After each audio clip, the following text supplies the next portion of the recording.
Track and field speculation, T2 and Ridge Racer are on the way, and tonight we are live from Guam.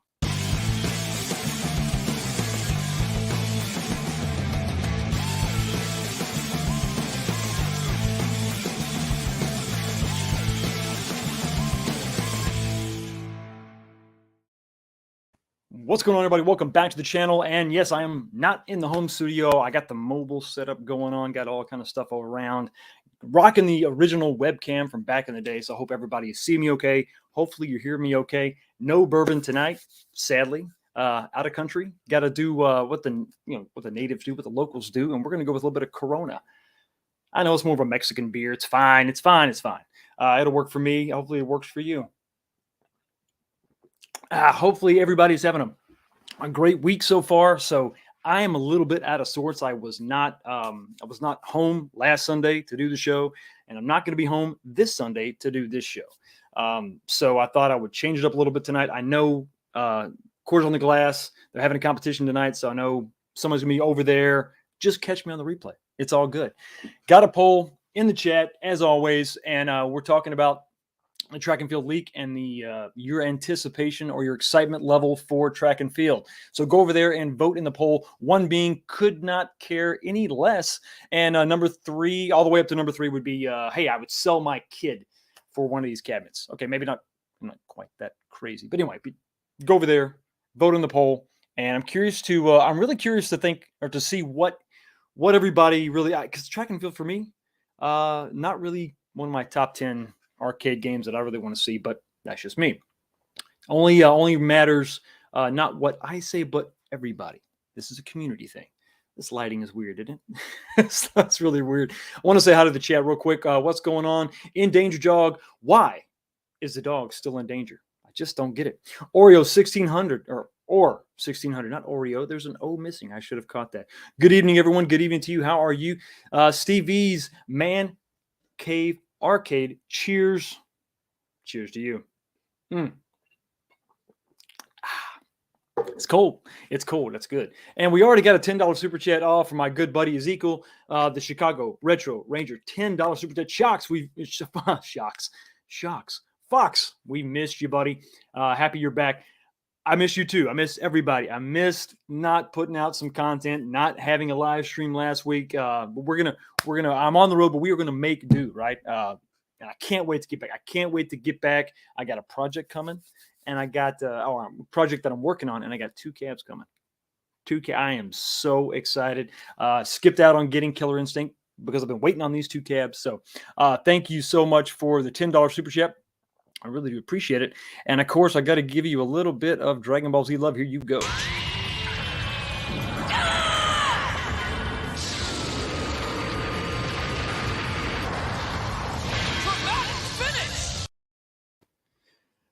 Thanks again for the $10 super chat. And A-Tran Fanatic, 19K Fox and everybody. What is up? What is going on? Will I caught you live? Yes, you caught me live. It's a weird time. I usually stream on Sunday nights. This time I'm changing up a little bit. Got to. 19K Fox live. Awesome. I'm back. Sort of. Mobile setup is going on. Mobile set's going on. Hey, there he is. 8-bit vinyl. Hey, buddy. How you doing? Good to see you. Vic Vicious 75. Evening, peeps. What is going on? Pete. What's up, bro? How you doing? Thanks for stopping by. Yeah, I know. I feel Vubby. Yeah, you corrected it. I got you. I knew where you were coming from, brother. I knew where you were coming from. And hey, Vic Vicious with the Let's Go Bengals this Sunday. Who day? I'm a Cowboys fan. All right. So everybody knows my heartbreaking disappointment. John D's team took it to my team, but that's all right. But I got to say, I can't help but be excited for the Bengals. It's a big thing for Cincinnati. It's a big deal to go this far. So I'm curious to see what they do. And already got a bot. Let me go ahead and block him or that person. Yeah, just block that real quick. Are you driving cross country in support of Canadian truckers? No, but I do support the Canadian truckers. I'm actually in Guam. So it's funny yesterday, so the island of Guam is pretty small. And I went into work for just a couple hours in the morning yesterday, and I wanted to drive around, right? I want to check out the place. And they told me you can drive around the island in about 2.5 hours. They weren't kidding. So I left. I was gone. I drove over around 3/4 of the island because the northernmost tip of the island is a military base. It's an Air Force base, and you got a Navy base in the south. So I didn't really want to go up there. So I just went around the scenic route and I went there, stopped by Kmart to see if they had any arcade one-ups. They did not. So if you're in Guam, man, you're really missing out. I guess you got to order the stuff, and then who knows what the shipping would be on that. Didn't see anything. And then I got back, and I was gone maybe 2.5 hours total. So it's a really small island, but the drive was pretty cool. The drive was really cool. So yeah. Yeah, sadly, no bourbon tonight. I'm going to have to pick up the slack. Well, listen, I'm relying on you. Help me out. But the beer ain't bad. The beer ain't bad, but the bourbon, they do have some bourbon here. They had some makers down the lobby there. It's expensive. The beer is like $5 each. So the bourbon, if it was something exotic, I'd give it a shot, but no. Let's Guam it up. Don't know what that means, but we're going to do it. We're going to Guam this bad boy up. That's right. Got the bots all in the chat. Hey, listen, go Chiefs. Not bad. I mean, you can't argue with success, right? Who Day are the team that is going home. Fist of love. That was a fist of pain, a fist of hate, a fist of hurt, heartache. But it's all right. It's all right. Got a lot of showing the Chiefs some love. That's for sure. I loved American Samoa. There you go. That is Bob OIF3, the third. Oh, I got another bot in here. They're killing me, guys. They're killing me. I'm going to have to do a little restriction going on. I got to keep these people out of it. Yeah, so if you are new to the chat, new to the live stream, I do usually stream Sunday nights US, 9 p.m. Eastern Standard Time. This is a little bit different, and we're going to have some fun tonight. I'm glad everything's working so far. Look, I got the iPad over here with the live stream. I'm still in focus. That's good. With this webcam, you never really know. Exactly. So we talked about the poll. Make sure you vote on that. I want to see what everybody's excitement level is for track and field. And now we're going to talk about something, jokes that don't land. So I posted a short. So I'm going to address this short video that I did. I wasn't making a lot of arcade content. There was nothing really to make. There's nothing really here to highlight. So what I had to do was just make a few videos about my trip to Guam. I wanted to make sure that I was saying hi to everybody in some way, giving you something to look at. And I posted a video, the short video yesterday, and then it got some negative reaction. So I took it down. Here's the problem with that. I'll just go ahead and tell you what the short was if you didn't see it. I was standing outside in front of a coffee shop, and the coffee shop was behind me. The sign for the coffee shop was behind me. And I'm looking this way, and I'm like, and I'm sort of looking off camera, and I say, I think I'm going to have lunch at the Hamburger Whore. Whoa, what is that about? So the joke that was the punchline, okay? But the setup for the punchline was the sign behind me of the coffee shop said coffee slut. I don't know why. I don't know how the place was closed. Imagine that with a name like that. It was really odd. So I was sort of highlighting that, and I don't think you could really see the sign in the video. So I was like, you know what? I think people are kind of missing it. And my execution is not so great. Not so great. -1 says just disable comments next time. I don't want to disable comments next time. I think you can restrict who can comment, but I don't want to disable comments. I want you to be able to come in and chime in and say what you want to say what you need to say. And come on, that's half the fun of these live streams, is to be able to communicate and talk to each other. So it's a good tip. I appreciate it, but I don't want to disable comments completely. Maybe restrict who can comment. Maybe. But even that, I don't really like to do that either. I'll block the bots as long as I don't get too many in the live stream. So jokes that don't land, we covered that. Yeah, it's 8-bit, exactly. Yeah, coffee slut. Must have been an after-hours coffee joint. It said the tagline was "Dirty Minds, Clean Coffee." So I don't even know what that was all about. So if you follow me on Instagram, I actually just took a picture and kind of highlighted the fact that this was a real place. So I just thought that was really weird. And when you travel to these different countries, sometimes their sense of humor is a little bit off. I thought that was a weird combination. So anyway, that was the explanation of the short that maybe didn't land so well.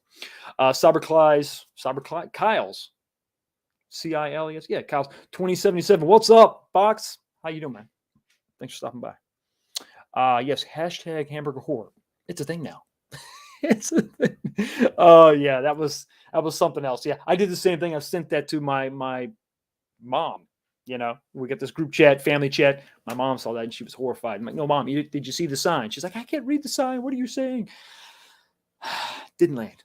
Jokes don't always work out so well, regardless of your intent. Marty McFly, what's up, Fox? Just received my X-Men sticker. Man, listen, I'm glad you finally got it. And I think I had a couple that never replied to that live stream I did. So make sure you reply to that. Let me know. Give me an address so I can send you the sticker. I got 2 or 3, I think, that didn't reply. All right, so let's talk about something. Let's talk about a leak. We haven't had a lot to talk about when it comes to RK1-Up recently. Other than, we had Tron, and we had a big delay, and then we had I'm from Cincinnati in Milford. There's a local car dealership that kind of has that tagline. So we haven't had much going on though as far as like leaks and releases. We had CES where they really just said, hey, here's 4 things that are coming out, and that's it. And that was a fun time to kind of speculate. But as far as releases and looking way into the future, we really didn't get anything until Walmart decided to leak or have a placeholder for a track and field stool, which made most of us sort of theorize, okay, if you're going to come out with the stool, you're going to come out with the cab. So let's jump over and look at, I've brought this slide up many times. We've had it on hand for a long time. Last year, I think it was probably middle of the year last year, we had this list. We've been holding on to this, using this as kind of a guide. This was this Randy's Records leak. This is the products that were supposed to come out, and everything you can tick off on the list we've seen, except for track and field. Track and field was something that kind of fell by the wayside. Nobody heard about it, no idea what that even was about. Then the stool leak came out, and that gives credence to this release. So what are we talking about here? We're looking, if you look at the description, with riser, marquee, and deck protector. So that sort of makes me believe it's going to be a stand-up arcade, which is most of the things that they have. But for those of you that are familiar with the cabinet, it didn't just come in a stand-up arcade form. So originally released in 2 different form factors. The U.S. release came out in 84, but this actually came out in 83, and this was all kind of centered around the 84 Olympics. So here's what the upright cabinet looked like, and they also had the cocktail cabinet.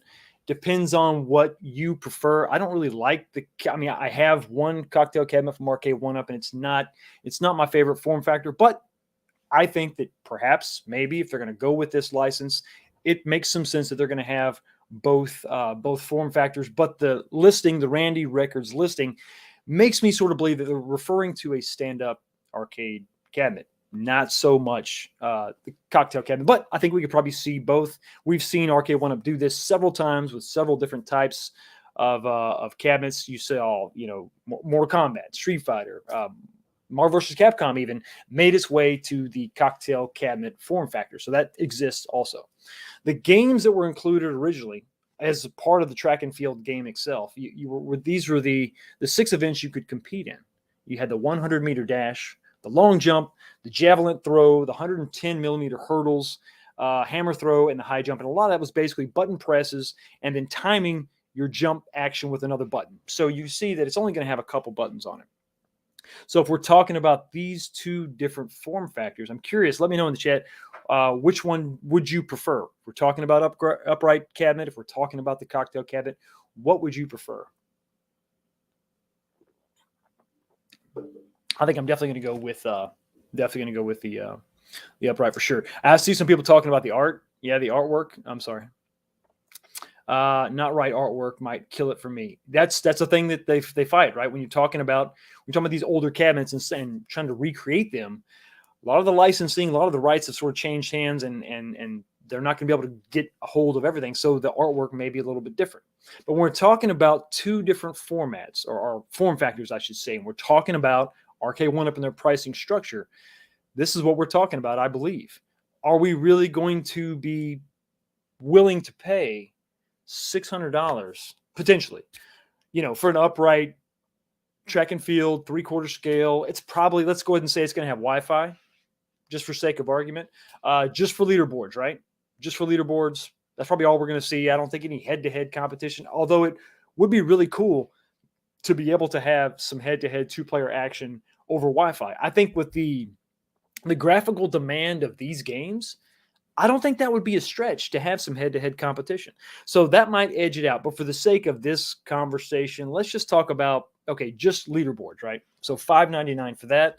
And then those cocktail cabinets, I mean, listen, this is the pricing that Arcade1Up currently has. I'm not making this up. This isn't even speculation.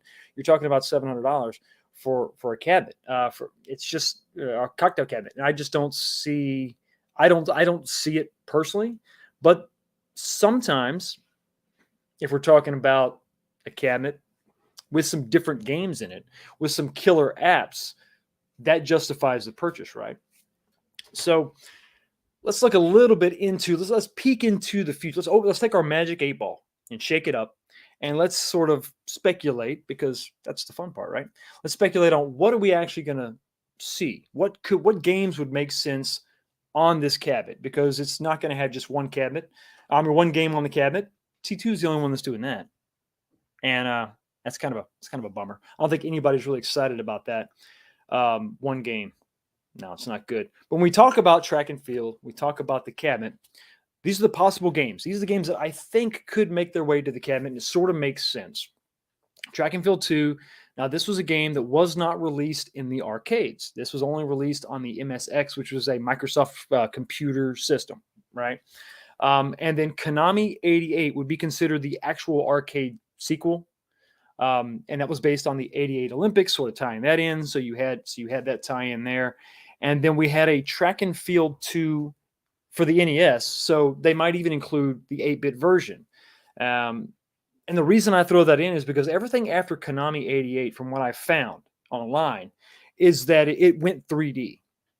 It jumped up. It really jumped up in quality. I think the true sequel came out in the arcades and PS1. So you're talking about high polygons, 3D. It's probably not the way they're going to go. They haven't done that really in the past yet. So I don't tend to think they're going to go beyond Konami 88. So I think they'll throw the 8-bit version on there. And the reason I say that is because they just did that with Killer Instinct, right? You get the 16-bit version and the 8-bit version. They did that to kind of round out the games list. So for me, okay, we got to have some games on here. So that would make sense. You're going to have two true arcade versions, 2 arcade games. One that was only released for the MSX, and I'm pretty sure the graphical, level, I think, would be close to what they were doing in the arcades at the time there. So that would be close. But we got 2 true arcade games. You're going to have Track and Field 2, and you're going to have Track and Field 2 8-bit version, is what I'm thinking. So that leads me to the next step. Look at the very bottom of the slide here. I say that there is a potential bonus game. There could be this game. And I picked the colors of the font for a reason. You're going to have to put on your tinfoil hats, and you're going to have to bear with me on this one. In fact, I'm going to go ahead. I got to do this. I got to go ahead and come over here, and I got to throw up the theory overlay so that we don't get any kind of, I don't want people freaking out and thinking this is confirmed. This really isn't even a rumor at this point. I just wanted to throw this out there and let me know what it is you think. What do you think of this crazy idea? Echo Base Network, what's going on? I need to buy a new house, so I have room for all these new arcade cabs. I hear you, buddy. Thank you so much for stopping by. I appreciate it. AWOL 101. Every time I see a Star Wars reference, I got to call it out. The only thing that makes sense is a Sega Star Wars trilogy. Make it happen, Arcade1Up. We'll talk about that in a minute, because I agree with you 100%. But back to the Track and Field game, the Track and Field cabinet, the potential games list that we could see. I think that everything I've listed so far is a no-brainer, with the exception of the 8-bit version. That's going to be a bonus game, in my opinion. That's going to be like what they did on Killer Instinct. But I think there's another potential bonus game that I think a lot of people, and if you know what it is, let me know in the chat, because I picked the font for a reason. I'm just curious if anybody's going to pick up on this. I want to know what you think, because I think that there is a game that has been asked for. Okay, people have been waving the flag for this game for a while, and John D himself has said, I don't know if that's going to get its own cabinet. Some people have been downplaying this game. So maybe this game that I'm about to talk about doesn't necessarily warrant its own cabinet per se, but it could be included on a cabinet like this. What is that game? Nobody knows. Nobody. No votes. Nobody even has a clue. Star Wars Paperboy? No, that's not it. That's not it. Oh, Vic Vicious. Vic Vicious, you are the winner. Here we go. You called it. Okay, so this is what I'm thinking. I said tinfoil hats. I need y'all to roll with me. Roll with me on this one, okay? Think about this. So, Cubert. Some people have said, no way, there's no way. It's not going to get its own cabinet, but I think that it could make its way to this cabinet, potentially. So it was developed and published by Gottlieb, I think is how you pronounce it, in 82. Okay, so they developed it and published it and all that. But Konami did publish it. I believe it was in Japan and in Europe. So Konami was deeply involved with the distribution of Cubert. So there's my Konami connection, because we're talking about track and field. We're talking about these other games. It's all Konami related, right? So Cubert. But that can't be the only reason why, right? Let me scroll down here to the next slide. Here we go. Okay, so we're talking about Cubert back in the day and how that was awesome. That was fun. There are actually a slew of Cubert games, and I get that. So some people, I think you could still make the argument that it could warrant its own cabinet. But if it's not going to be on its own cabinet, right? Then I think it could be on this one. So where are we at today with Cubert? So Cubert, the rights are currently owned by Sony, who also owns Spider-Man. Now, Cubert, I think he made his latest appearance was in Wreck-It Ralph, and that was a Sony deal. So Sony has the rights. Why do I bring up Spider-Man? We've seen Spidey featured on Arcade 1-Up, Marvel vs. Capcom cabinets, and the pinball. If you've got any one of these cabinets, if you've got Marvel vs. Capcom, if you've got their digital pinball, the Marvel digital pinball, you see Spider-Man, boom, all over that bad boy.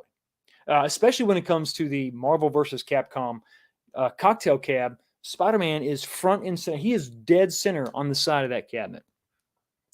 So I don't think that there would be an issue with Sony. And then if you're talking about Marvel, there's that whole Disney relationship they have too. So Sony, I don't think, is going to be the roadblock when it comes to Cubert. I think, if anything, Sony is probably thinking, what the hell can we do with Cubert? So if Arcade 1-Up goes and says, listen, we got this idea. We want to throw this game on this other cabinet. What do you think? Okay, yeah. So the rights they're currently with Sony. I already showed that. So what would that mean as far as the control scheme? That's very, very important, right? What would that mean? So if you look at the two control panels side by side, the controls for Cubert have always been extremely simple. Way over on the left, you see player 1, player 2. That's the sort of thing. But you only had the joystick right there in the center. And if you look at the control panel for track and field, you could see how they could just slap a joystick in the middle, and that would accommodate both games. The only problem with that theory, that scenario, as far as fitting the controls in there, is Arcade 1-Up's the width of an Arcade 1-Up.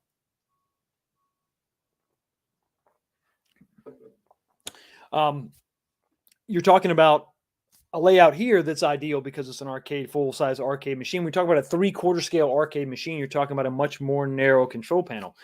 Would a joystick really have room to fit in the middle? I think yes, especially when you're talking about the buttons themselves.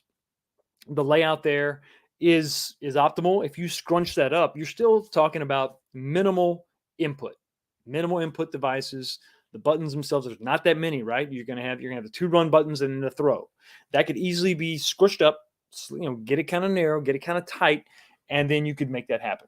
I think that, listen, if you don't have a thing for track and field, and I think there's a lot of people maybe that don't, they're not hotly anticipating track and field. And if I look at the current status of 66 votes just so far, we're only halfway into the show, right?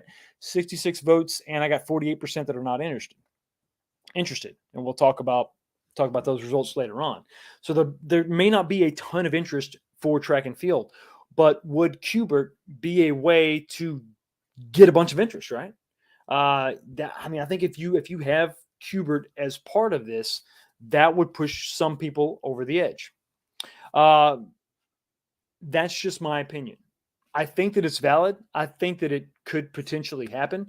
I think if they've made a play for Qbert and they're trying to figure out how they do it, you look at that a couple different ways. You could look at Qbert as definitely a countercade title for sure. I think he could probably maybe justify his own countercade.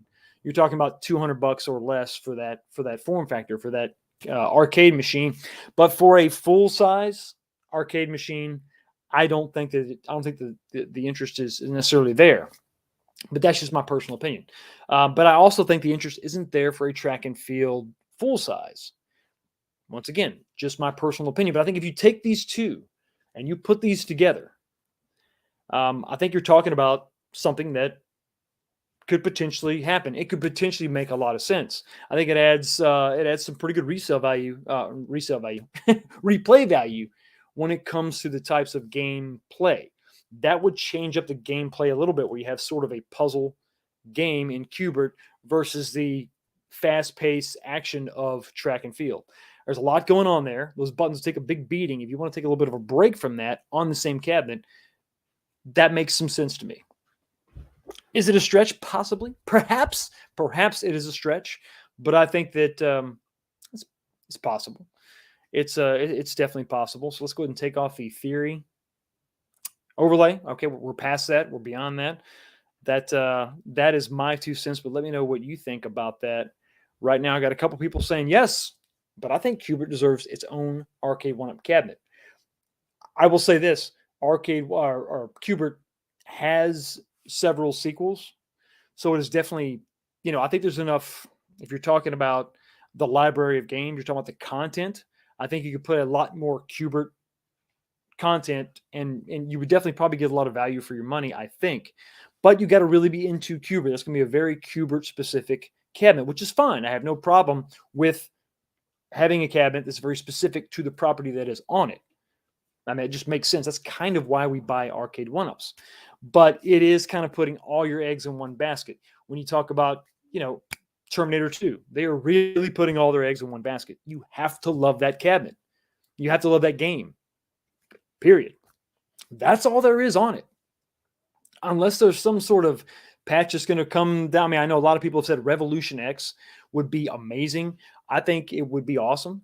But man, you're talking about a big license that you're trying to snag in Aerosmith and all that, and to have that compete with what I imagine was a huge hurdle to overcome when you're talking about Terminator and snagging that license.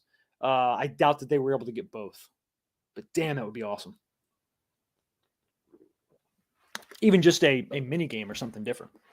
But yeah, I think at least with Qbert, you would have a lot of Qbert games. It's more than just one game. So anyway, that's just my 2 cents. Let me know what you think about that in the chat. And if you're watching this on replay, in the comment section below, is it a little bit crazy? Is it a little bit nuts?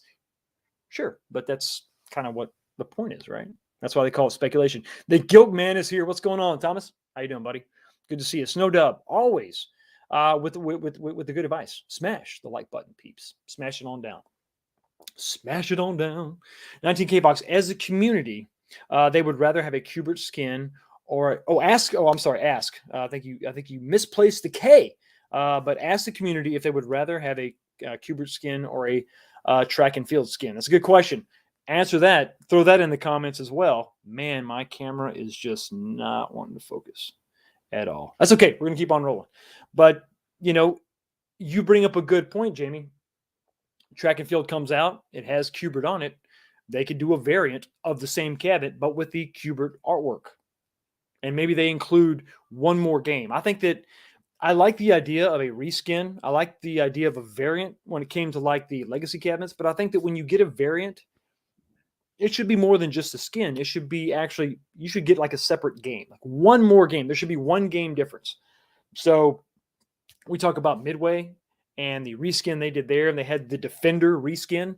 I think that you obviously keep Defender, but maybe you swap out another game so that the cabinet, while it's physically the same, as far as the shape of it and even the layout. You can leave the layout the same as far as the controls go, but you have different skins, different decals, and you have just a software change is all it is. One different game, just enough to really make it different. So maybe with the Qbert reskin, you get a second Qbert game. And they could really, honestly, they could just start off with the track and field and then judge by the reaction to the track and field and sort of figure out, okay, is it because of the one Qbert game we put on there, or is it track and field? And if the crowd reaction, the community reaction says, hey, I bought this for Qbert, well, maybe they rethink it. Maybe they re-release the same cabinet, but now we got the Qbert skin, and now we have maybe a second or third Qbert game on it. And like I said, it's decals and it's a software change. That's it. They don't have to really retool their entire assembly line. You still make the same cabinet. You just come out with some new graphics and you do a software change, and that's it. And I think that would be a great way to course correct if track and field falls flat. But I think they're pretty smart over there at Arcade One. If they understand that, they can gauge the reaction. They know they have to sell so many cabs, and if they're coming out with track and field, they have figured out there is enough of a draw, enough of demand for track and field, at least to warrant. What was the running the number, like 3,000 cabs, 4,000 cabs? They have to be able to think that they can actually sell before they come out with the title. So they obviously think there's some demand there. Negative One says Qbert was one of the first prototypes that Arcade 1-Up showed when they first started. I don't remember that, but that would be very interesting, wouldn't it? Be very interesting. Kind of draw that in, kind of tie out that loose end, wouldn't it? I think that is. I personally, I can't believe they haven't come out with that. I know Sony has a license, but nothing's going on with Qbert. I think somebody said in the chat that there was a re-release on Xbox, but beyond that, I don't know that there's even like a mobile game of Qbert. So. I mean, listen, it's stylistically, Qbert is very, very recognizable. It's extremely weird and different, which makes it cool. It makes it cool. It really does. So I mean, I'm kind of shocked that nobody is really doing anything with that license, including Sony. Maybe a Qbert movie. $2 super chat from my brother Snowdub. Got to jump on another stream. Much love, Fox. Much love, Snowdubs. I really do appreciate you, man. Always coming in hard. Always helping out in every way possible. And because of that dedication to my channel and yours, I'm going to hit you with a little Weapon X. Weapon X. Yeah. Perfect. Hyper combo KO. Game's over. Time to call it quits. So I'm seeing a lot of love for the Qbert skin. Never been the biggest fan of track and field. I mean, listen, I gotta be on your side on this one. Yeah, Qbert skin. It's very distinct. It's very arcade. So much so that that character was featured in the Wreck-It Ralph movie, which was all about the arcades. And not just specific arcade games per se, or licenses or characters, but the arcade experience. And it was curious that they felt the need to tie Qbert in with that in some way, because I think Qbert is synonymous with arcades, whereas track and field, I'm not quite sure. Bozo, my brother, what is going on? Hey, 19K Fox, I know you're excited about your new cabs coming next week. You know it. But I'm excited as well for my T2. You got T2 also. Oh, hell yeah. Just got my Killer Instinct yesterday. It was calling me. I know how you feel. I've heard the call myself. Congratulations. I know that's going to be, I'm getting Killer Instinct. Not now. I have to, my focus is going to be on T2. My focus is going to be on Ridge Racer when that comes out. I've got my custom racing project that I'm working on, my cockpit, working on that. So that's going to take a lot of my funds and time. And I'm very excited about the new legacy cabinets that are coming out, but Killer Instinct is going to happen. 8-Bit says your internet service is actually better in Guam than Really? Well, maybe I ought to move here. That's good. I know the camera quality is garbage, but good. I'm glad it's working out okay. Awesome. It's a great idea, but I don't think 1-Up will do it unless they commit to both skin releases. They could. I mean, we're talking about when you talk about cost. Really, if you've got the license, then you're tooled up manufacturing wise uh, to build the cabinets, get the shape of the cabinets, get the control panels, and all that. So if you go ahead and you spit out that design, similar to what we saw with the legacy cabinets, a reskin is relatively cheap. I mean, everything else stays the same. It's just a different skin, a different decal you're putting on. The process doesn't change. The manufacturing doesn't change. You're not changing up a whole bunch of stuff. But yeah, it's enough of a difference and a change that it would warrant. I think a lot of people would be on board for that, in my opinion. In my personal opinion. We read that. Okay, both same as the upcoming Smash TV and Robotron. It's exactly. You're talking about, listen, you're talking about a cabinet that comes out and are going to blow people away, and people are going to lose their minds. It's going to be the Smash TV and Robotron. Absolutely. Dough Nuts, what's up? Cubert is a great game, but it would need more games on it to sell more. I agree. Cubert was huge. Absolutely. So I'm seeing a lot of Cubert love in the chat. A-Bit says, I'm old. I remember when track and field was popular. LOL. I like the game, but still don't think it will sell all that well. I'm curious.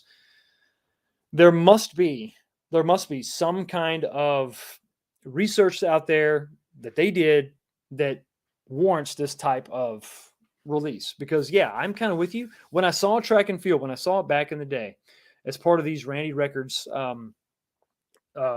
leaks, I was like, what? Track and field?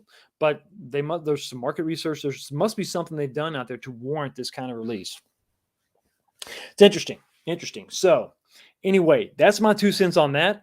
And let me know what you think in the comment section below. Does it even make sense? Do you just want track and field, pure and simple? That is the way it should be. Or would you be stoked to see Cubert on it? Or I guess a third option would be, do you think Cubert has to have its own release? Does it demand its own release? Curious to know what you think. So moving on to, oh man, listen, I'm so excited. So I'm in Guam right now. I'm actually talking to you from the future. It is Saturday. What time is it? It is 2:00 in the afternoon on Saturday afternoon.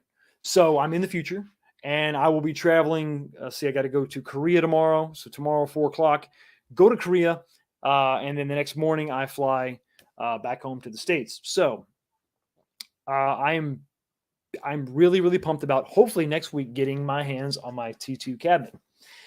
But we had someone come out. Gabriel Gray was able to get his hands utilizing some sneaky methods, of which I commend him for greatly.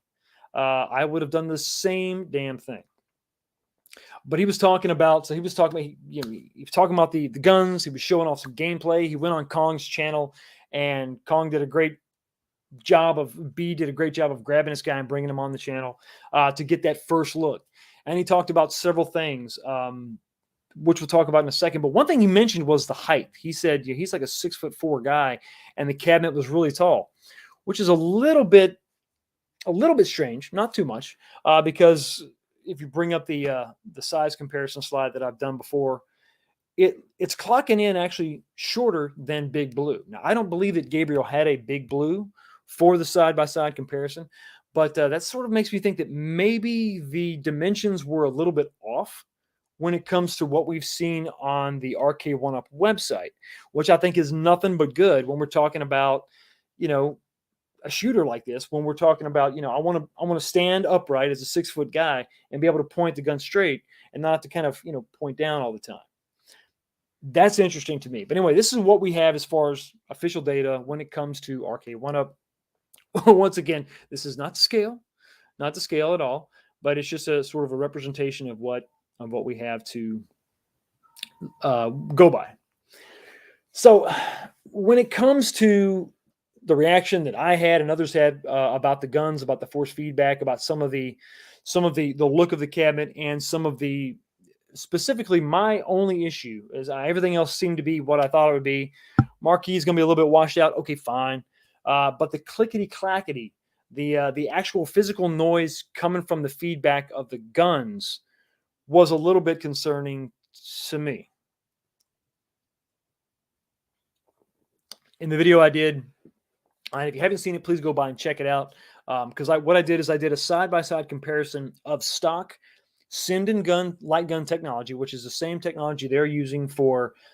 They use it for Big Buck Hunter. They're going to be using this for the Terminator 2.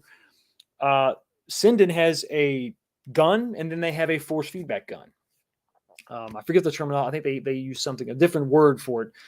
Recoil. They call it the recoil gun. So there's some feedback. There's some clatter back and forth.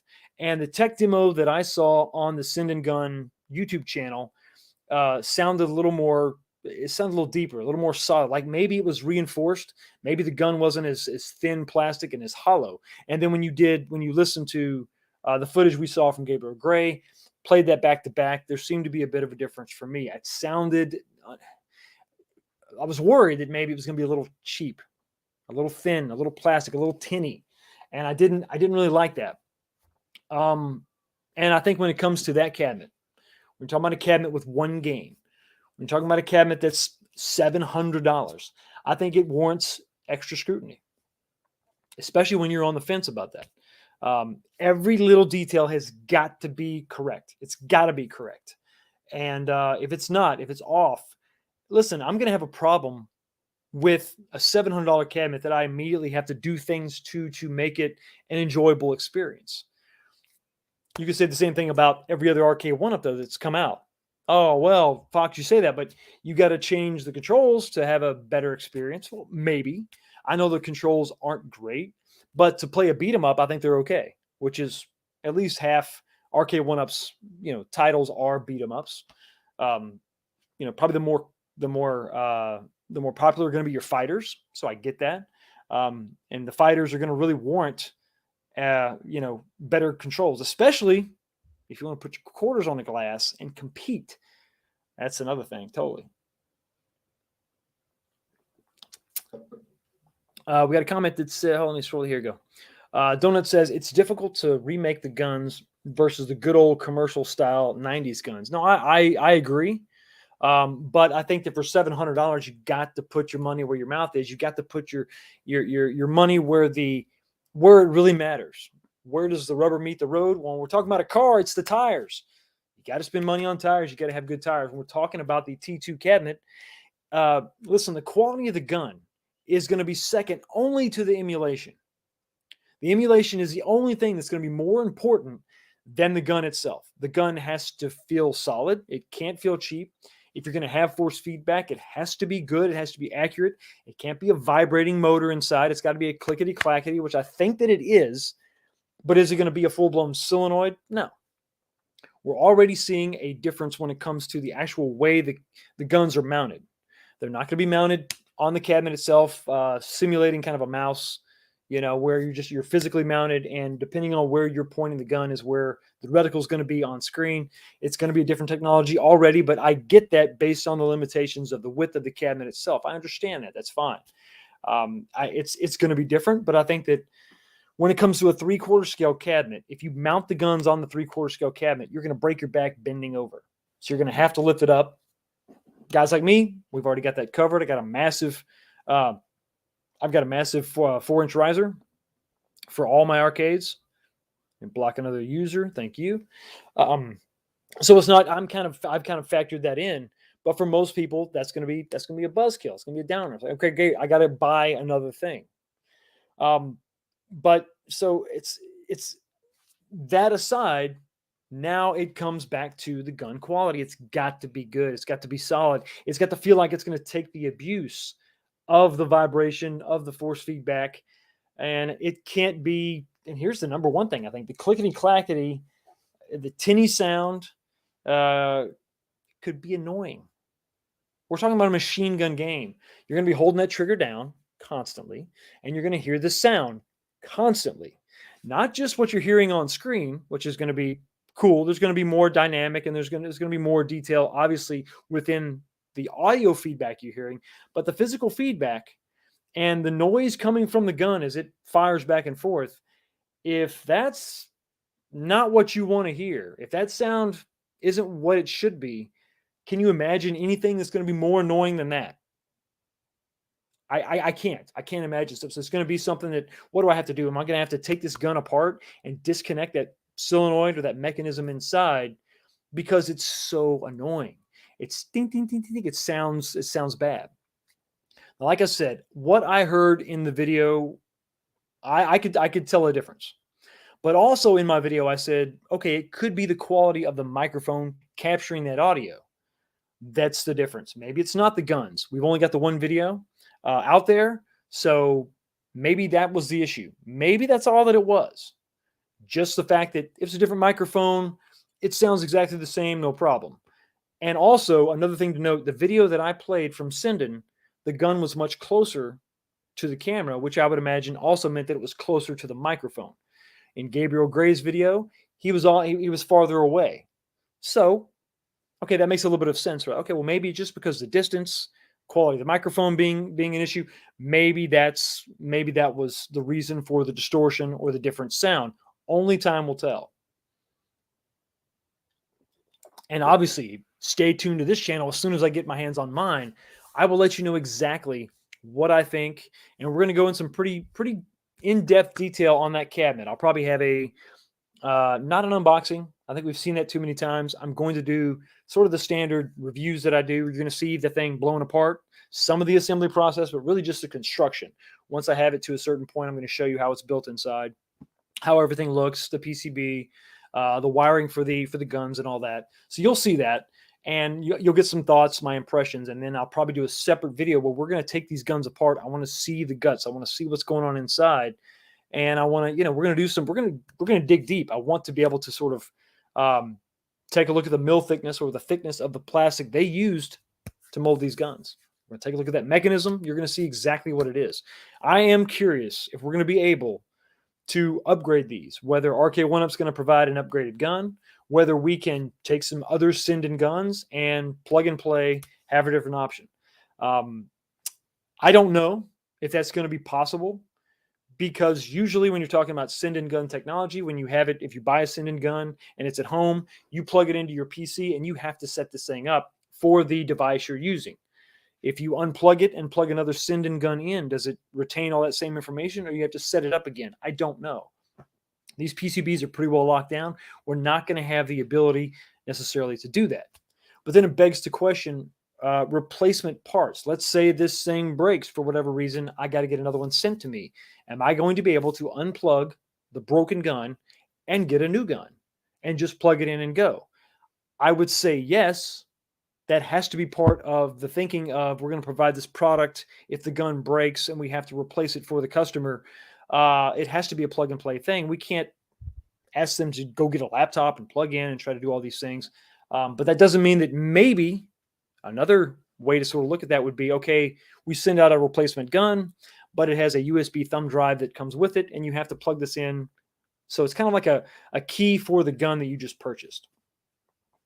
I don't know. I'm very interested to dig into that and figure out how that's all going to shake out, because I think that I think this has the potential to be a really, really good cabinet for Arcade1Up if they can get the guns right. And I think, like I said, other than the emulation, it's the number two, second only to the emulation, is going to be the enjoyment, the experience of this cabinet. It's going to really hinge on that. It's going to be a huge, huge deal. So the quality had got to be there. The force feedback has to be there. It has to be reliable. It has to be long lasting. It can't be annoying. We can't have that. So all that being said, let me know what you think in the comments section. If you're watching this on the replay, in the chat, what do you think? Uzi's freaking awesome. Yes, they are. Endangered Dog, what's up, brother? I read your comment. You were the first one, buddy. You probably left that comment 2 days ago, because I did post this video up early because I'm streaming at a different time. So I want to make sure everybody had a chance to stop by and say hi, because I missed you. I missed all of you. Bonafide Picker, quality at this point is the only thing that matters for me. I'll wait for others to learn with early buys and educate me before I purchase. High train has been derailed in this house.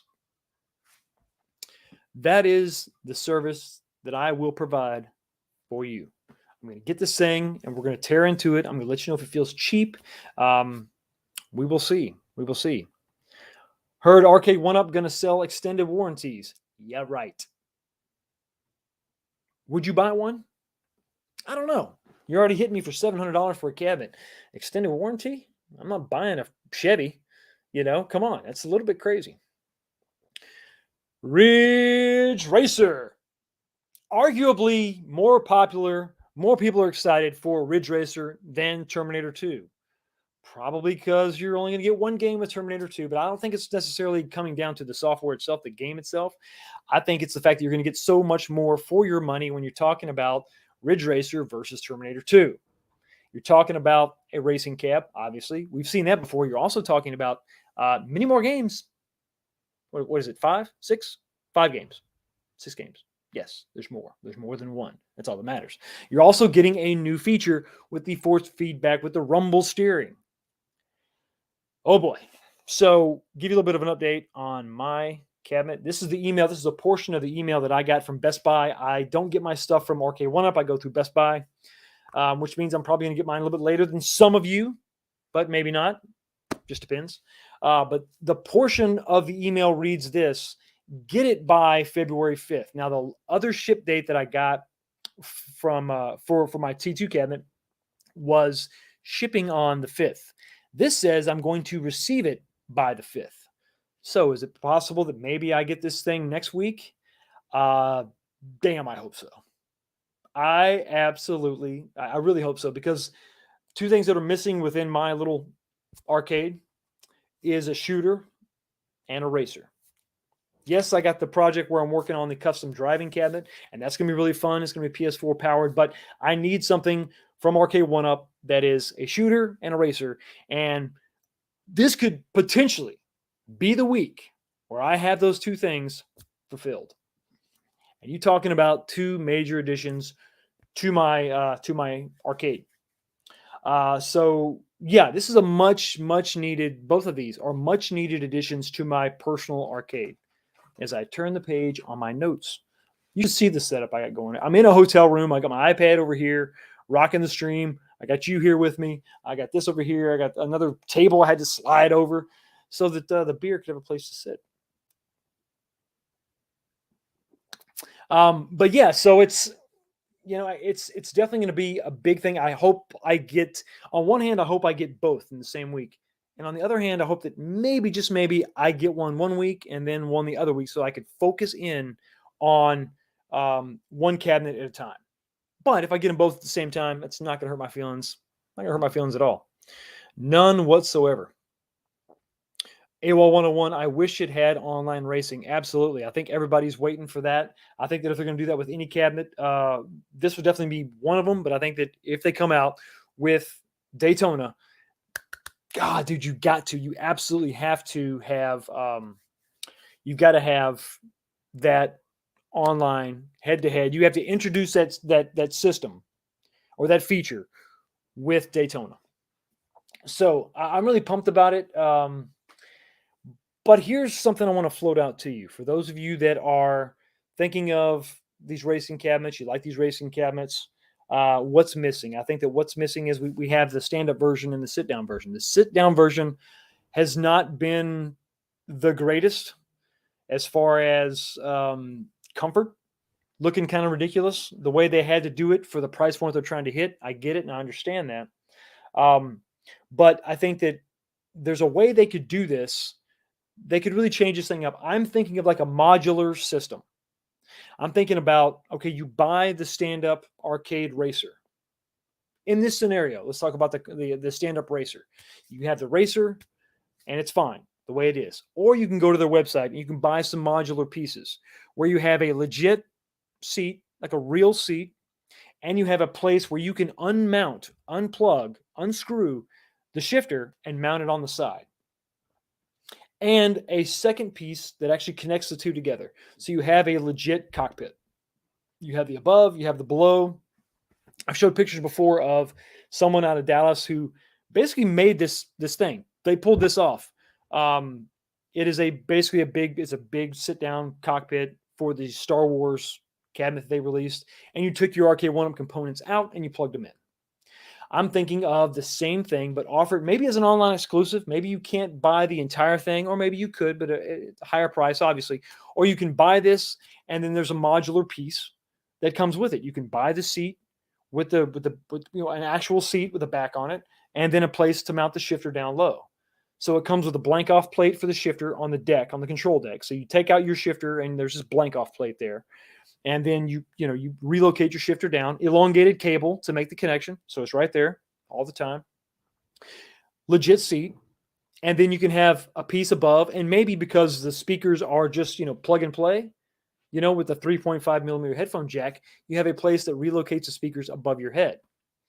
So that's what I would love to see. And when you talk about a cockpit, that's going to work great for racers. Also, I see some of you in the chat already talking about Afterburner, a flight game. Where are we at with flight games? Why do we not have Afterburner? I mean, I think Afterburner is a no-brainer. But if you're talking about a cockpit racer, all the other games I just spoke of, Daytona USA, but also games like Hydro Thunder get to come into the mix.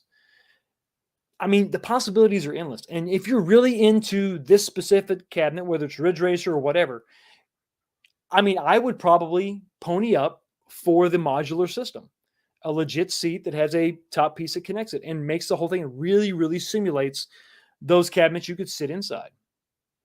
So that's kind of what I'm thinking. That's where I think that they should go. That could be the next step in the evolution when it comes to arcade one-ups. And when you talk about pushing people to really go for these cabinets, and maybe add some customization. That's the word, customization. Then I think that's interesting. That sets it apart. And instead of just sort of having, you only have two options, and one of them is a sit-down version with a crappy seat. How about you have one option to start, and then you can build on that. Yeah, Afterburner needs to happen. It must happen. Absolutely, I agree with you 100%. 8-Bit Vinyl says, I have no confidence the sit-down version of Arcade 1-Up will be heavy-duty quality. I think that's why you got to break it out separately, 8-Bit. I think you got to have, I'll leave your comment up, I think you got to have your stand-up version as your core. That's the basis. That's the foundation of the entire thing. And then if you want a seat, you have to pay for it. It is an adder. But it's a legit seat, right? A legit racing seat with a place to relocate your shifter. So even if you don't have the overhead connector where you can actually take out your speakers and put them in there. Okay, let's leave that part out. And we're just talking about the seat. You get a Arcade 1-Up seat that will allow you to relocate the shifter down, and you have a legit seat. But it's extra. You're not going to get the two cabs, the two different versions for the same price. Always the stand-up version is available, but if you want the adder, you got to pay for it. And basically, you just take your cabinet off the riser, and you grab your official Arcade 1-Up seat, and there you go. I think that will work. I think it would really work. Faux show. Sit-down Pro Cab would be interesting for sure. I think they could do it. How else would they set themselves apart? I think it's a way. I think it's a legit way to do it. Pro Series is awesome when we're talking about fighters. Pro Series is great when we're talking about Killer Instinct, sure. But how else could you set yourself apart? If we're going for the $1,000 price point, what makes more sense? What makes more sense as far as value or perceived value? Another stand-up Arcade 1-Up that is a 6-button fighter that maybe has a bigger screen. Well, it's going to have a bigger screen, but it's got hab controls. Okay. Or a racing setup, a sit-down version with a legit seat and a place to put the shifter down. I mean, I think that for me, there's so much more perceived value there. That makes more sense to me. Maybe it's an online exclusive. You have to go to their website and get it. I'm okay with that. I think, to me, now you're talking pro. Just comes down to what game do you do? What is it? So that is that's where I'm at when it comes to that. Just give me just 1 second. There we go. Let me go back live. I lost the feed over here. What is going on? I hope you can still see me okay. Kev Walter. Yo, what up, Fox? How you doing? Good to see you, man. Good to see you, Kev. Bonafide picker, again, I think that an idea can be done and will be received well with the community. Make sure One Up cuts you a check. Yeah, listen, I just want them to do it. Don't cut me no checks. I don't care. Just listen to me and listen to all of you. We make up the community and give us what we want. We're talking about Pro Series. This is what I want to see. This is what I'm talking about. And I think from what I'm gathering over here, this is what you're talking about too. And I think it's a way that they could go, that they could push and really make a ton of sense. Man, I hope this thing speeds up. I want to read the results of the poll.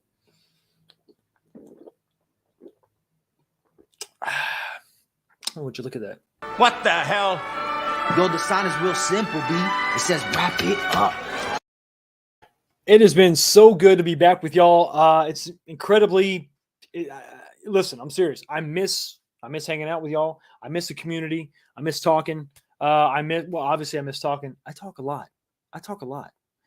But that's okay. I hope you don't mind. But I'm really pumped about these 2 different cabinets coming in. Potentially next week, maybe even the week after. Stay tuned to the channel. I can't wait to tear into them and most of all, play them.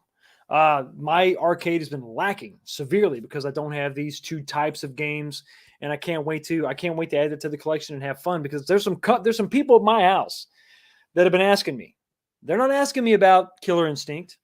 They're not asking me about Big Blue.